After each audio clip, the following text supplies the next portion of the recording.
When someone has walked through darkness and lived to tell about it, their voice carries a weight that cannot be manufactured.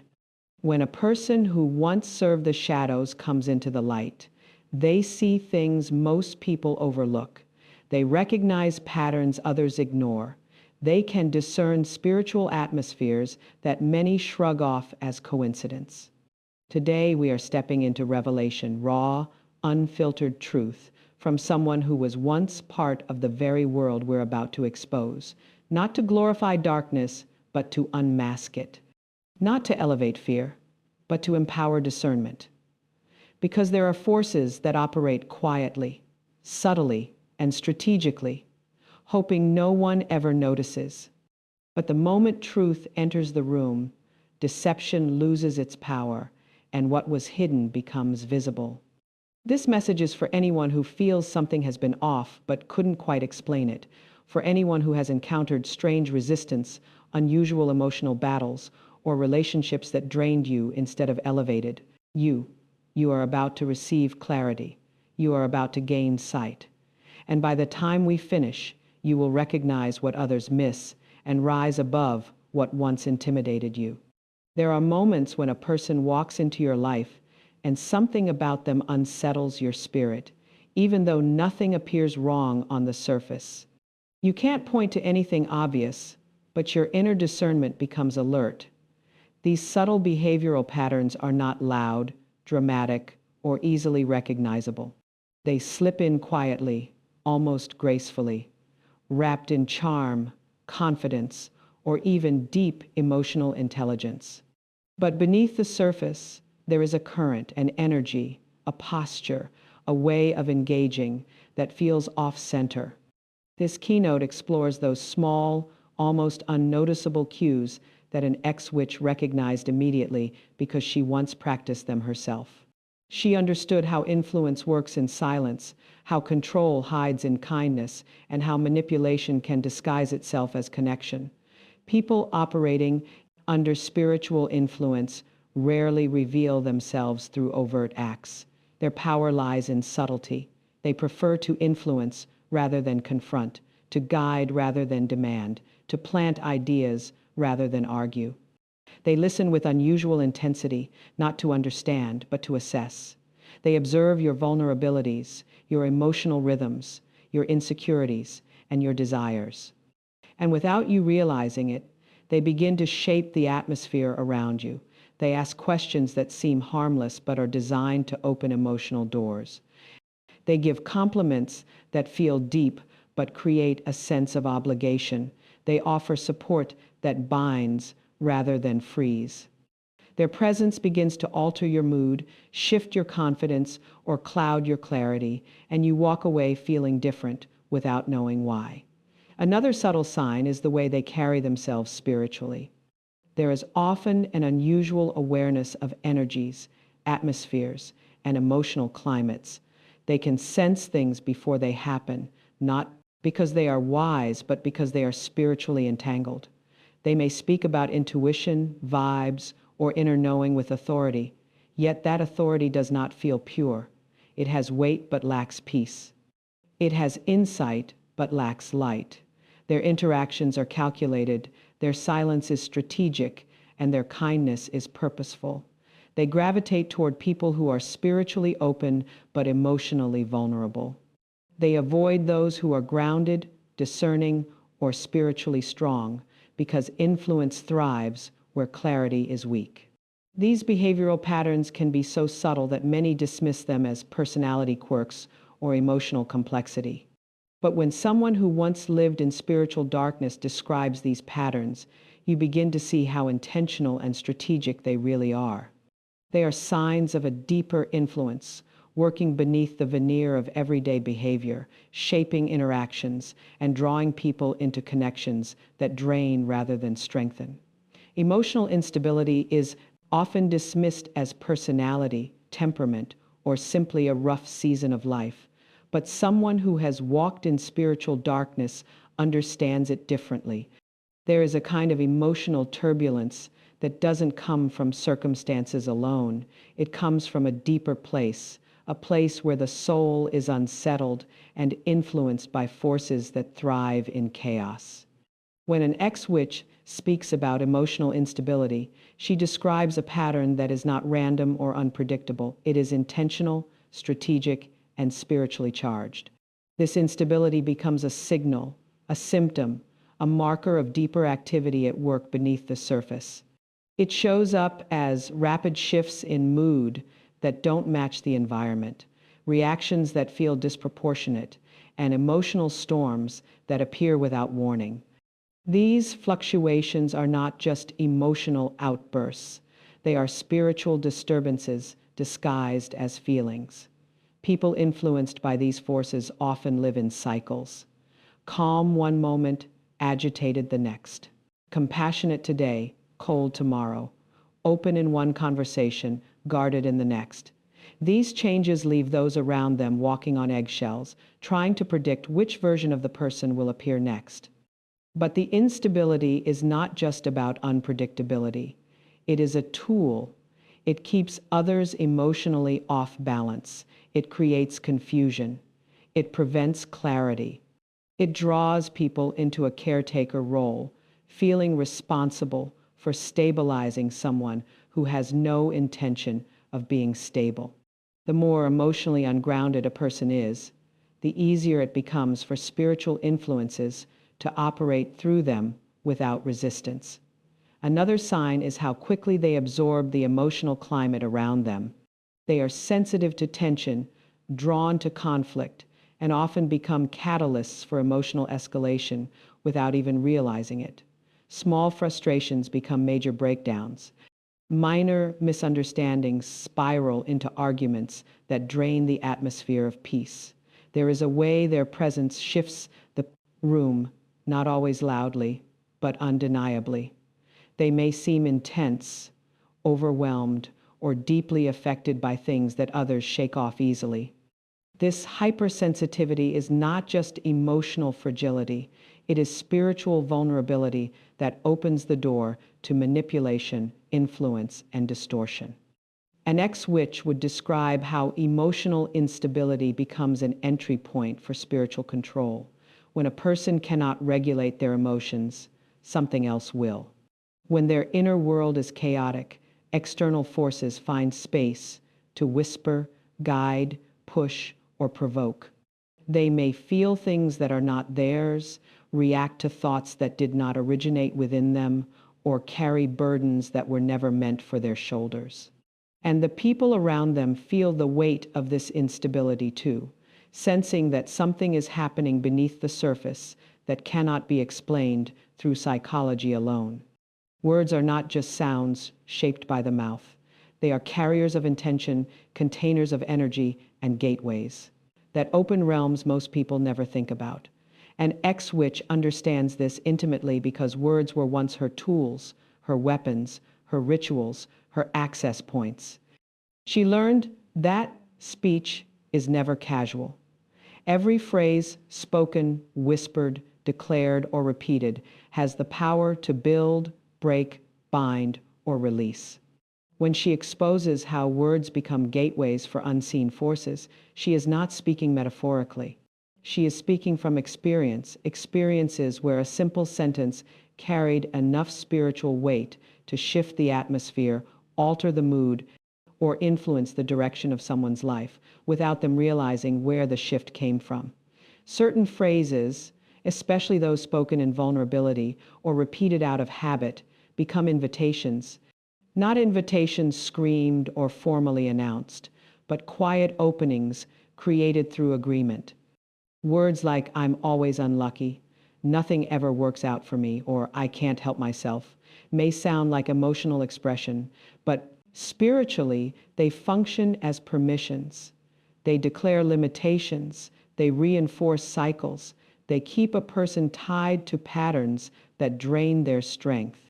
An ex-witch reveals that darkness listens more carefully to a person's words than the person themselves ever does, because those words determine what someone stands under, aligns with, or unknowingly partners with. People deeply influenced by spiritual darkness often use language differently too. Their speech may be charming, persuasive, poetic, or unusually impactful. They might speak in a way that pulls you in, disarms you, or makes you feel emotionally exposed without realizing how it happened. Their words carry pressure behind them, not the kind that pushes physically, but the kind that pushes emotionally and spiritually. They can make you rethink your decisions, question your instincts, or doubt your discernment simply through the way they phrase things. They know how to twist words to create confusion, how to soften manipulation so it sounds like concern, and how to speak in riddles that keep others seeking clarity they will never fully receive. Another sign is the way they respond when silence would be healthier. They fill quiet moments with commentary that shifts focus or diffuses peace. They might speak negativity into situations that were previously calm, or introduce fear, suspicion, or insecurity through what seems like innocent conversation. Their words drain instead of strengthen, confuse instead of clarify, burden instead of uplift. And even if their tone is gentle, the effect is heavy. The atmosphere around them grows tense, clouded, or unsettled, because their words carry something beyond ordinary meaning. An ex-witch explains that certain speech patterns mirror rituals without people ever realizing it. Repetition of negative declarations, casual curses spoken over oneself or others, and jokes that diminish dignity all create small tearings in the spiritual fabric of a person's life. These tears become access points, openings where unseen forces step through. People feel the shift later: fatigue, heaviness, anxiety, irritation, and never connect it to the words that were spoken earlier. They assume it's random, but spiritually it is connected, intentional, and deeply significant.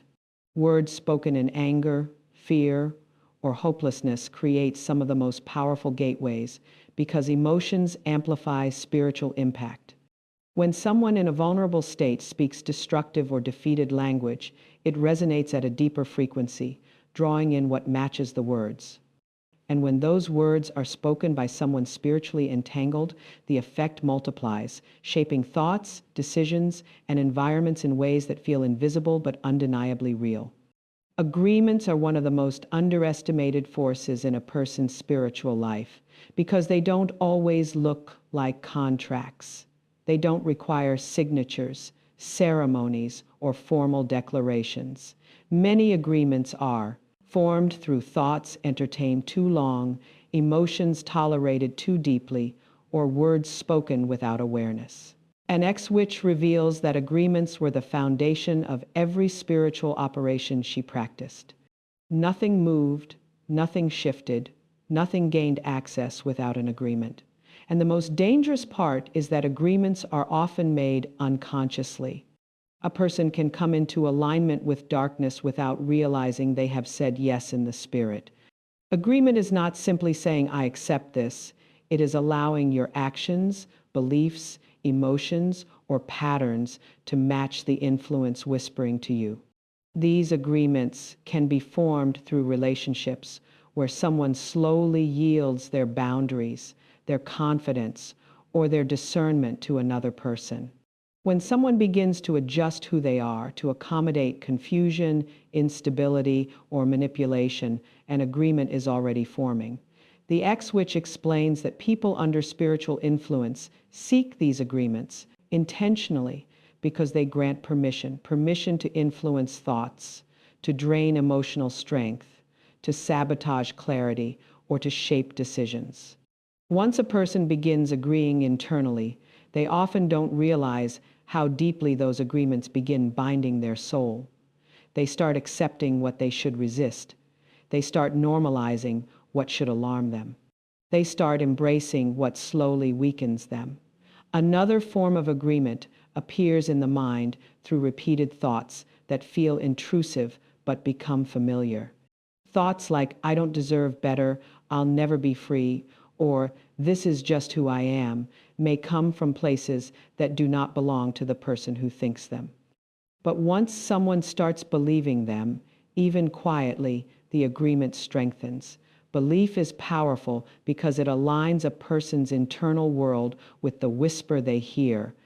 Belief shapes identity, and identity shapes behavior. Once behavior matches the thought, the agreement becomes visible in the patterns a person lives out. Agreements can also be formed through pain. When someone goes through wounded seasons and accepts bitterness, fear, or despair as part of their identity, they unintentionally enter into spiritual alignment with what hurt them. Pain becomes an anchor that ties them to spiritual influences designed to keep them from healing. The ex-witch describes how emotional wounds were some of the easiest entry points because hurt people often reach for anything that gives temporary relief, even if it costs them long-term peace. Every time a person chooses numbness over healing, escape over truth, or silence over boundaries, an agreement strengthens. Words create agreements too. Not just the dramatic statements, but the quiet ones, the things people say when they're tired, overwhelmed, angry, or afraid. These words become spiritual signatures. A simple statement made in vulnerability can open a door wide enough for influence to walk through. Even joking, agreements can become serious in the spiritual realm because intention matters less than alignment. When someone repeatedly speaks something they don't truly want, their spirit begins making space for the very thing they claim not to believe in. The ex-witch explains that the danger of hidden agreements is how they intertwine with identity. Once an agreement settles deep enough, a person begins to assume that the influence operating in their life is simply part of who they are. They can't distinguish between their own voice and the voice shaping their thoughts. They can't separate their true emotions from the ones being influenced. They begin to live out patterns they didn't choose, fight battles they didn't start, and carry burdens that were never theirs to bear. Unhealed trauma is one of the most powerful open doors in a person's spiritual life, because trauma does not just wound the emotions, it fractures perception, identity, and inner stability. An ex-witch understands this deeply because trauma was often the very thing that made people susceptible to spiritual manipulation. Pain creates gaps in the soul, and wherever there is a gap, something will try to fill it. Trauma does not simply sit in the memory. It shapes how a person sees themselves, how they trust, how they love, how they respond, and how they interpret the world. It becomes a lens through which everything is filtered, and when that lens is cracked, the soul becomes vulnerable to influences that know how to hide inside those cracks. Unhealed trauma creates a hunger for meaning, comfort, or control, and that hunger can make people reach for anything that promises relief. Some reach for relationships that feel powerful but are spiritually draining. Others reach for practices that feel mystical or empowering, but quietly pull them deeper into spiritual entanglement. The ex-witch explains that wounded people were the easiest to influence, not because they were weak, but because their souls were open. Open from heartbreak, open from abandonment, open from betrayal, open from years of carrying burdens no one saw. And where there is openness without discernment, there is vulnerability. Trauma also distorts identity. A person who has lived through emotional or physical pain often begins to see themselves through the eyes of the wound. They start believing they are unworthy, unwanted, or unlovable. These lies create identity gaps that dark influences are drawn to. Once someone believes a lie about themselves, that belief becomes a spiritual agreement. And once the agreement is established, influence becomes easier. The ex-witch describes how people with unhealed trauma carried an energy around them, a heaviness, a searching, a desperation that signaled to the spiritual realm that they were open to anything that made the pain quieter. Another way trauma creates vulnerability is by weakening boundaries.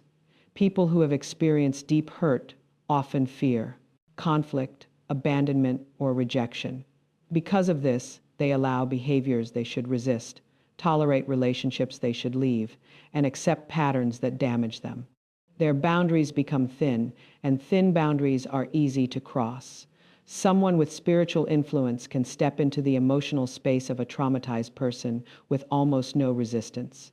They can speak into their insecurities, shape their thoughts, or steer their emotions simply by offering temporary comfort or validation. The traumatized person feels seen, but the truth is that their vulnerability is being accessed. Trauma affects the nervous system too. It keeps the body on high alert, constantly searching for danger or disappointment. This state of hypervigilance makes people more sensitive to spiritual atmospheres without realizing it. They feel things before others sense them, but without understanding what they are feeling. The X-Witch explains that this sensitivity can become a spiritual magnet when left unhealed. Traumatized individuals often misinterpret this sensitivity as intuition, when in reality, it is an unprotected spiritual openness responding to forces they do not recognize. Unhealed trauma also affects choices. Someone who has lived through pain may struggle to trust their own judgment. They may gravitate toward familiar patterns, even if those patterns hurt them. They may seek intensity instead of peace, drama instead of stability, or emotional highs instead of genuine healing.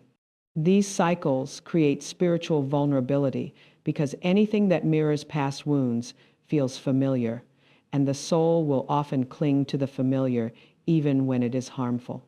The X-Witch saw many people trapped not because they were spiritually weak, but because their trauma had built a doorway they didn't know how to close. Counterfeit spirituality has become one of the most deceptive forces in modern culture because it wears the costume of enlightenment while hiding the agenda of entanglement. It presents itself as empowerment, healing, awakening, or self-discovery, but beneath the surface it pulls people into practices that open spiritual doors without their consent. An X-Witch understands this more clearly than most because she used to operate within these systems. She watched people embrace rituals, symbols, and philosophies that felt harmless or inspiring, but quietly shifted their spiritual alignment. Counterfeit spirituality does not demand allegiance. It seduces curiosity. It does not push people into darkness. It disguises darkness as light. And in a world desperate for meaning, people often confuse emotional relief with spiritual truth. One of the reasons counterfeit spirituality is rising is because it appeals to the wounded, the searching, and the overlooked. It promises control when life feels chaotic. It offers validation when people feel misunderstood. It presents power without accountability, wisdom without discipline, and connection without surrender. It teaches people to trust their feelings as truth, their thoughts as divine messages, and their desires as spiritual guidance. But the X-Witch reveals that these sensations often come from energies that mimic peace, but do not produce transformation. Counterfeit spirituality will give you chills, but not clarity. It will give you experiences, but not freedom. It will give you moments of intensity, but never lasting change. Another reason it spreads so easily in today's culture is because it is packaged in aesthetics that feel beautiful and harmless. Crystals, tarot, sage, astrology, manifestation journals, energy readings, affirmations, and spiritual influencers paint a picture of enlightenment that feels gentle, modern, and progressive. But the X-Witch describes how these tools were often used to manipulate spiritual atmospheres, shift emotional states, or influence the soul without people recognizing the spiritual cost. They are introduced as self-care, as empowerment, as mindfulness, but they function as open gates. People think they are exploring, but spiritually they are being explored. Counterfeit spirituality also thrives because it blends truth with distortion. It uses language about light, purpose, healing, and energy, but redefines those concepts in ways that detach people from genuine spiritual grounding. It teaches people to be their own source, their own healer, their own guide. It promotes independence from any higher authority, so that the individual becomes spiritually isolated without realizing it. And isolation is where deception works best. The ex-witch explains that the most dangerous teachings were always the ones that sounded the most positive, because positivity without truth becomes the perfect disguise. A major marker of counterfeit spirituality is its rejection of accountability. It encourages people to follow their inner voice but never questions what that voice is influenced by. It tells people to manifest outcomes but never teaches them to examine the source of their desires. It promotes freedom, but never mentions consequences. It celebrates intuition, but never teaches discernment.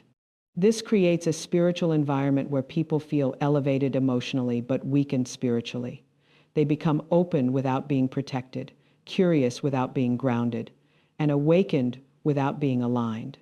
The rise of counterfeit spirituality is also fueled by loneliness. People are looking for connection, meaning, and belonging. And many of these modern spiritual practices create the illusion of community. They offer shared language, rituals, and experiences. But the ex-witch reveals that beneath the community lies a spiritual network that individuals unknowingly connect to. Their openness becomes access. Their repeated practices become agreements. Their curiosity becomes a doorway. And what begins as exploration quietly becomes entanglement. There is a fine line between intuition and spiritual manipulation, and most people don't recognize when that line has been crossed. Intuition is a natural inner knowing, a quiet nudge, a gentle awareness that aligns with peace and clarity. But spiritual manipulation imitates intuition with such precision that a person can follow it for years without realizing they are being guided by something external. An ex-witch understands this distinction because manipulation was a core strategy in her former practices. She learned how to influence thoughts, feelings, and impulses so subtly that people believed the guidance was coming from within themselves. That is what makes spiritual manipulation so dangerous. It sounds like your voice, feels like your idea, and aligns with your emotions, but it pushes you toward decisions that drain instead of strengthen. One of the clearest signs that intuition has been hijacked is when a person feels compelled rather than guided. Intuition never pressures, never rushes, never overwhelms. It whispers, it leads, it nudges. Manipulation, however, creates urgency. It produces anxiety, restlessness, or emotional intensity that feels like insight but actually destabilizes clarity. Someone might suddenly feel like they need to contact a certain person, withdraw from loved ones, or make a drastic decision, but the feeling is heavy instead of peaceful. The ex-witch explains that these impulses were often spiritual suggestions disguised as instants of intuitive brilliance. They provoke action without reflection and emotion without understanding. Another indicator is inconsistency. True intuition is steady. It aligns with deeper truth, inner stability, and long-term peace. Spiritual manipulation is inconsistent, creating confusion, cloudiness, and mental back and forth. One day, a person feels certain about a direction. The next day, they're overwhelmed with doubt. Then another impulse pushes them into a completely different emotional path. This inconsistency is not natural. It is a sign that the inner voice is being influenced by external spiritual pressure. The ex-witch says she often targeted people who were emotionally sensitive, spiritually curious, or lacking grounding because their intuition was easy to imitate. They would mistake spiritual interference for inner wisdom, and by the time they realized something felt off, the influence had already gained access. People under spiritual manipulation often experience emotional validation that feels supernatural. They might think of someone and suddenly that person calls.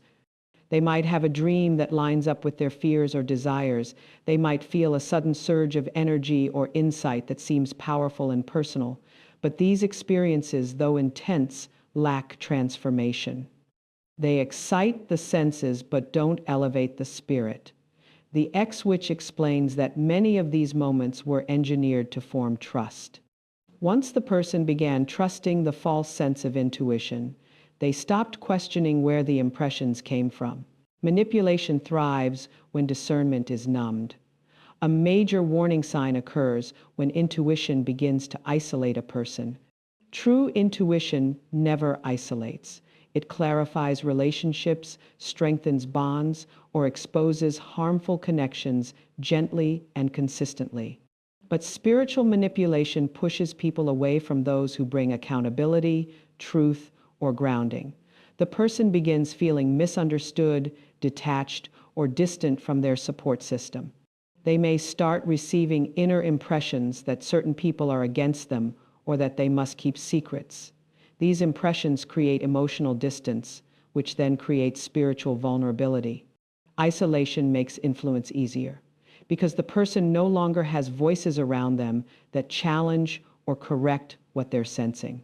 The X-Witch describes isolation as one of the primary goals of spiritual manipulation, because isolated people depend on their intuition even more, unaware that the voice they trust is no longer their own. Another subtle form of manipulation is when intuition begins to justify harmful behavior. People may feel guided to stay in relationships, environments, or patterns that drain them. They may interpret fear as caution, anxiety as discernment, or emotional dependency as spiritual connection. Their inner world becomes tangled. They lose the ability to distinguish between emotional reactions and genuine spiritual sensing. The X-Witch saw how easily someone's intuition could be influenced through their insecurities, desires, or unhealed trauma. The voice inside them would speak in a way that felt comforting but kept them stuck. A manipulated intuition also produces cycles rather than breakthroughs. The person keeps circling the same choices, same conflicts, same emotional triggers. They receive insight that leads nowhere. They feel guided but not growing. They feel connected but not free. Their internal experiences are intense, but their life remains stagnant. True intuition leads to alignment, order, and inner stability.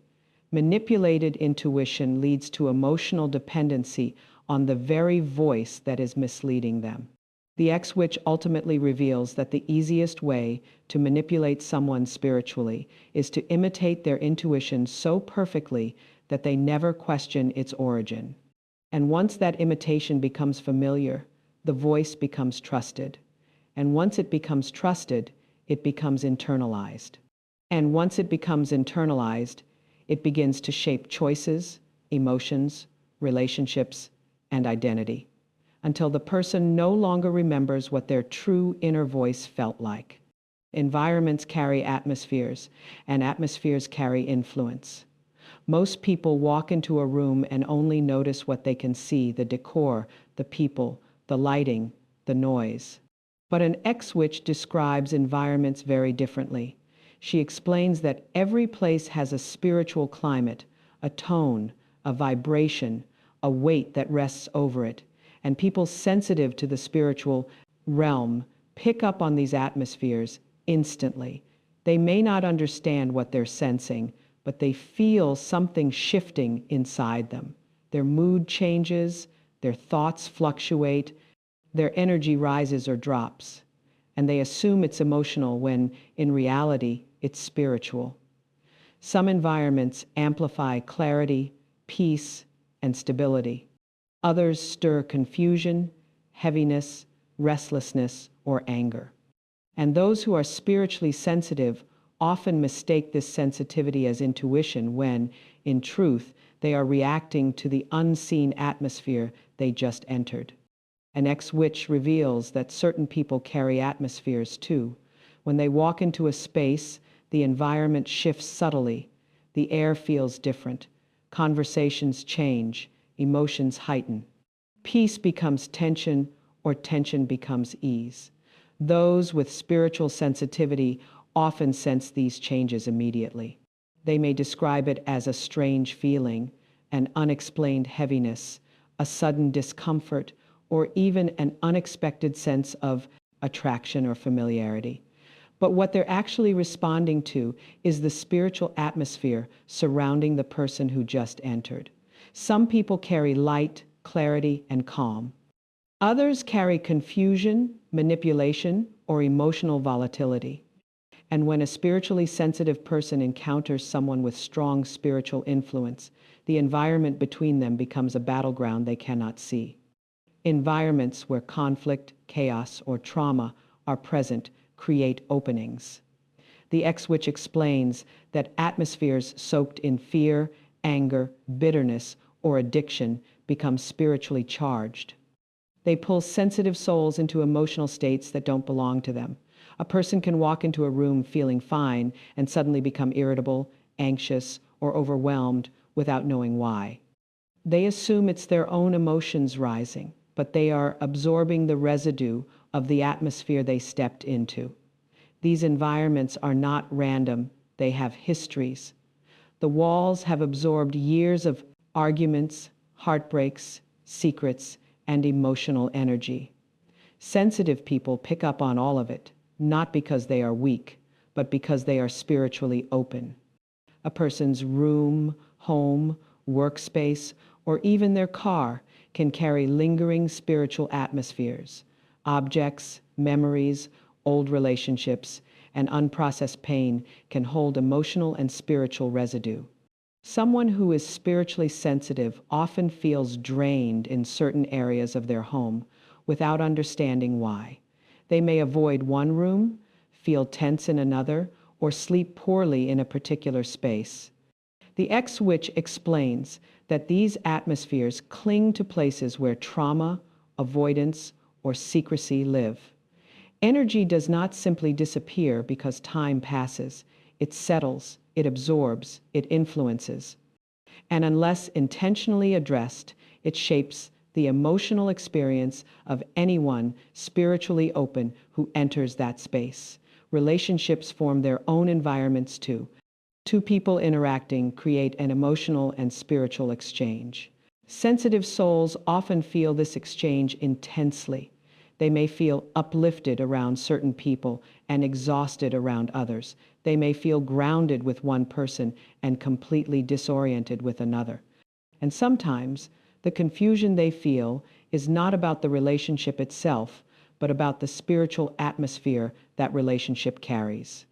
An X-Witch explains that people who operate under spiritual influence often cloak their presence in emotional warmth or familiarity, making the sensitive person feel drawn in even when something feels off internally. This confusion happens because the spiritual atmosphere of the influenced person interacts directly with the sensitive person's openness. Another subtle sign of environmental influence is reflected in a person's decisions. Sensitive individuals often find their judgment shifting depending on where they are. In one environment, they feel confident. In another, they feel unsure. In one space, they feel clear-minded. In another, they feel mentally clouded.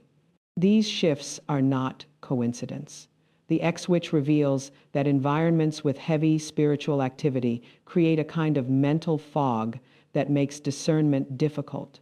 People struggle to think clearly, set boundaries, or interpret their own emotions accurately because the atmosphere interferes with their ability to process truth. This is why some people repeat the same mistakes when they return to certain environments. The space itself pulls them into old patterns. Environments also shape spiritual sensitivity through sound, movement, and emotional rhythms. Loud, chaotic environments heighten stress and lower discernment. Quiet, reflective environments heighten awareness and increase clarity. Crowded spaces can overwhelm the senses, making it hard to distinguish between spiritual impressions and emotional reactions.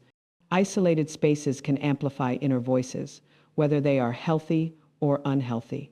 The X-Witch explains that spiritual manipulation thrives in overstimulating environments because chaos creates distraction, and distraction weakens discernment. Even natural environments influence spiritual sensitivity. Some people feel lighter near water, calmer in open spaces, or more grounded in nature.